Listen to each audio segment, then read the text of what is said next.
Diqqat! O'zbekistonda 29-apreldan dollar. Assalomu alaykum hurmatli tomoshabin do'stlar, kanalimizga xush kelibsiz. O'zbek hamda jahonda sodir bo'layotgan eng tezkor va dolzarb mavzularni o'tkazib yubormaslik uchun kanalimizga obuna bo'lib, videoroliklar davomida bor yo'g'i bir donadan like hamda podpisatsiya tugmachalarini bosib qoldirishni unutmang. O'zbekiston Respublikasi Markaziy banki xorijiy valyutalarning o'zbek so'miga nisbatan 29-aprel kuni amalda bo'ladigan qiymatini belgiladi. Unga ko'ra, yevro kursi 111,54 so'mga pasaydi va 14.065,74 so'm etib belgilandi. Rossiya rubli ham 91 so'mga tushdi va 160,26 so'mni tashkil etdi.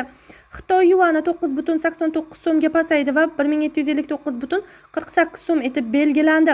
Dollarning rasmiy kursi 43,76 so'mga tushdi va 12.029,20 so'mni tashkil qildi.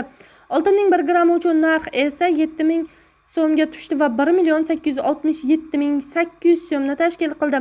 TradingView ma'lumotiga ko'ra, bugun 28-aprel Toshkent vaqti bilan 16:00 holatida Bitcoin kursi 18.192.024 so'mga pasaydi va 921.806.328 so'm etib belgilangan deyilgan xabarda.